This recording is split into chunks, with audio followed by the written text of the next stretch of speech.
Question is right now, if the future could whisper into our ear right now, what would they say? And if they said something, would we bat it down and say, that's probably not possible? Talk about here, get back to this video clip of Bryan Johnson, is that we are basically, most of the things we're using in society are concepts and ideas created by dead people. They're now dead. They died 30 years ago, 50 years ago, 100 years ago. We're using a lot of old technology. We have to use a lot of old technology. But there's also the possibility for new technology. So if we really want to make the most of things and solve our life problems in a better way, we have to stop thinking that the past was yesterday, the present is now, and tomorrow is something else. Though the past and present and now are all interchangeable because we use aspects of the past to solve problems today. And there are things that are there, like research papers up there, that are giving us the answers for tomorrow today, if we select them. And today is something a little bit different. We're going to take a look at a video clip from Bryan Johnson. He's the guy who spends $2 million a year trying to live to 200 years. You probably see these clickbait kind of videos. And you just look at it and say, this is like very stupid, crazy, the guy's too much money. He is some kind of founder, some IT company. He cashed out with $400 million. And you just think he's just some crazy rich guy. But actually, a lot of what he's talking about is actually very reasonable. A lot of his ideas are very, very good. So we're going to take a clip, but the focus here isn't on longevity. Not that I've anything against longevity. I'm pro-health and pro-longevity. But I'm more interested in his ideas. So he's actually having a meeting, kind of town hall kind of meeting in his hometown. And just one little clip out of that really struck me, where he talks about the past and the present. Let's just take a look at the clip. Just think of mindset. How we are here today and how we could be tomorrow. Think how we can use that psychologically to maybe lead a better life today. Let's take a look at the clip. Like the thought experiment that if you lived in the year of 1870 and the future could whisper into your ear, hey, there are these new ideas about these microscopic objects that are the source of infection. They're called germs. And you can't see them with the naked eye, but that's what's happening when doctors deliver babies and they don't wash their hands in between, or it's what happens when you perform surgery and you don't wash the instruments. Now, if you live in the 1870s, your natural disposition might be, that's crazy. I mean, that's weird. You're telling me that something I can't see is the source of this infection and causing death. Now, if you're open-minded, you might say, okay, that sounds weird. It challenges many of the notions I understand about reality, but I'm going to be open to this concept. And we know throughout history that this has repeated itself all through time, that the future is always present. Right now, it's present. And the majority of our ideas are representations of dead people, and we're living them out, but we treat them as universal truth. And so the question is right now, if the future could whisper into our ear right now, what would they say? And so with this idea on Blueprint, what I tried to say is if the future could talk to us, what they might say is that we have reached a point of technological and medical progress where death is no longer inevitable, or at least we might be able to radically extend how long and how well we live. And so the whisper is, don't die.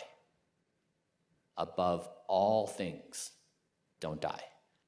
I'm sure you're taking this pretty radical, don't die, don't die. I remember some years ago, I saw a clip of some Indian guru saying, whatever you do, don't die. Live 2 more years, don't die. I was thinking, what was that guy's sales? What is he selling? But this guy's also saying the same thing, don't die. What he actually means by don't die is we're just around the corner from having amazing solutions. Probably sometime in the next 100 years, we will literally come up with pills that will de-age you and, you got cancer, take this pill. You got Alzheimer's, take that pill. It's probably becoming viable. And of course, there'll be all sorts of other problems come along because everything that brings something good, something bad usually rolls in with it as well. And he's probably pro-transhumanism. He'll talk later in the video about how an algorithm can better run our health and so on. And I think there's some benefits to algorithms and AI, but I'm not into transhumanism, basically, although I do like technology to some degree. But what I liked about that video clip that we just saw here is that he talks about how in 1870, nobody could believe this thing about bacteria, you can't see it.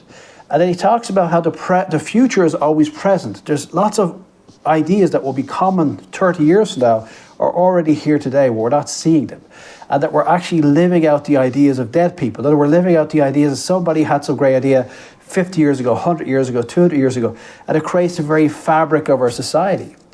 And I think it's a very interesting idea, because we tend to think that now 2024, the world had to be this way.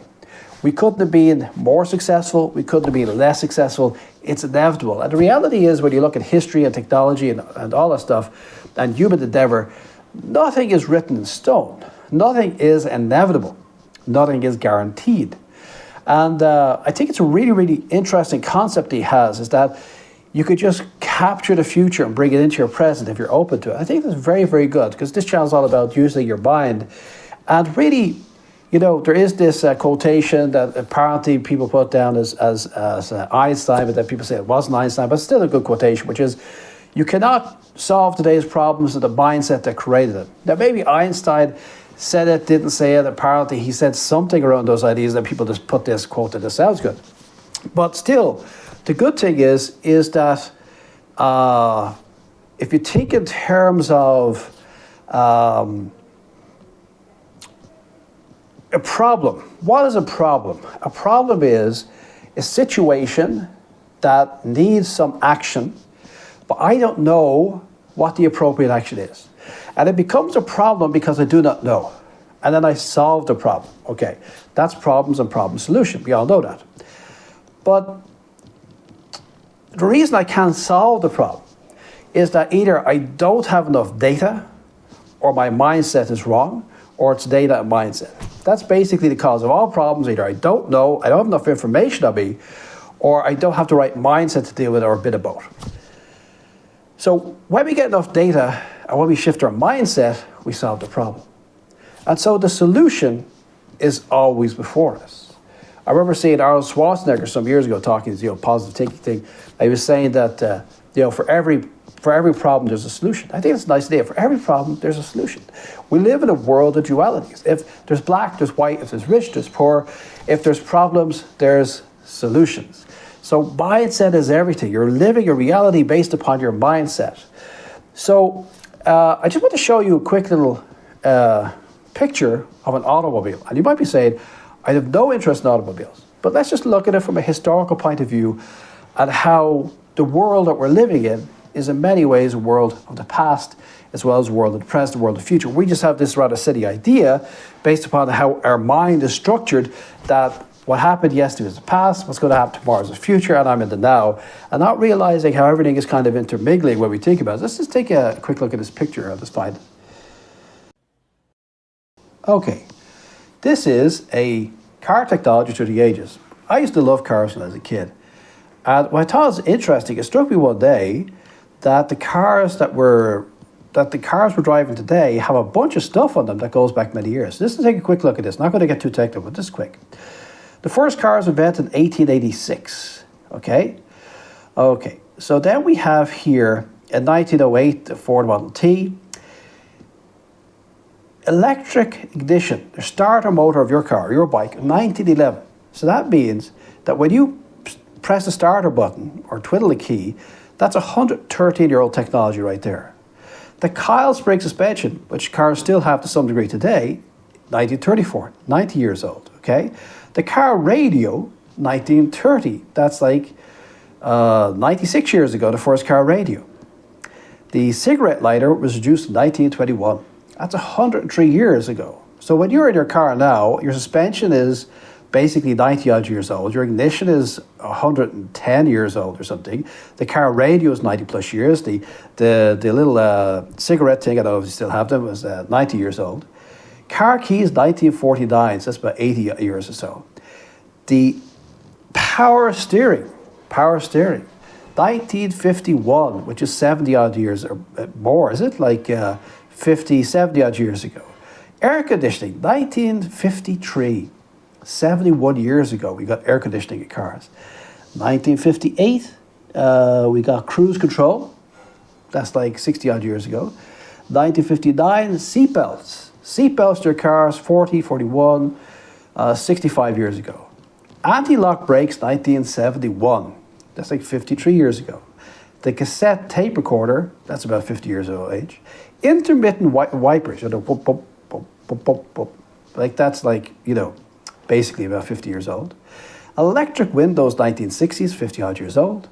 Good old catalytic converter, which got introduced probably in maybe the 80s and 90s, actually came from the 1970s, about 50 years old. Digital displays, they always keep showing. Look at their new cars, got a big digital display. Well, they're about 50 years old. CD players are about 40 years old, okay? Onboard diagnostics are 30 years old. Parking sensors are 30 years old. Airbags are 36 years old, okay? And so it goes on and on and on and on and on. So the point I'm making here about cars is that you think you're driving a 2024 car, but there's aspects of your cars, especially if you look at some of the old trucks and stuff, you have these old struts, which actually go back to about the 18th century. But your standard suspension of your car is over 100 years old, power steering 50 years old and so on, or 60, 70 years old basically. So when you're driving your car, some of the technology in your car, the petrochemical engine that most of you have is basically 130 years old or 140 years old, like 1888 I think it was. So, 130 odd years old. And even for you guys and girls out there who are driving electric cars, well, still the suspension systems, the power steering, all of this stuff is pretty old. I mean, there's aspects to your car. The technology you're using in your car is basically, if you're using a petroleum engine, it's 19th century technology. If you're using an electric engine, it's 20th century technology. But things like the power steering is 60, 70 years old. The radio is 60, 70 years old. Okay? So there's so many aspects. Suspension systems are over 100 years old. So your car is anywhere from 150 years old to 20 years, 10 years old maybe, okay? There's different aspects of your car with your old technology and different aspects of your car with your newer technology. But we tend to think it's only a 2024 car, it's all new. It's not. It was developed over time. And why are we using 100 plus year old technology in a car? Well, if you have some part of your car that was developed 100 years ago, who cares if that works? It's obviously more modern technology now, but who cares? The damn thing works. So we're continually, different aspects of our life are using things of the past, and we're building on the shoulders of giants that we're building up more and more on top of that to make things which are more and more advanced. But the point we're talking about here, get back to this video clip of Bryan Johnson, is that we are basically, most of the things we're using in society are concepts and ideas created by dead people. They're now dead. They died 30 years ago, 50 years ago, 100 years ago. We're using a lot of old technology. We have to use a lot of old technology.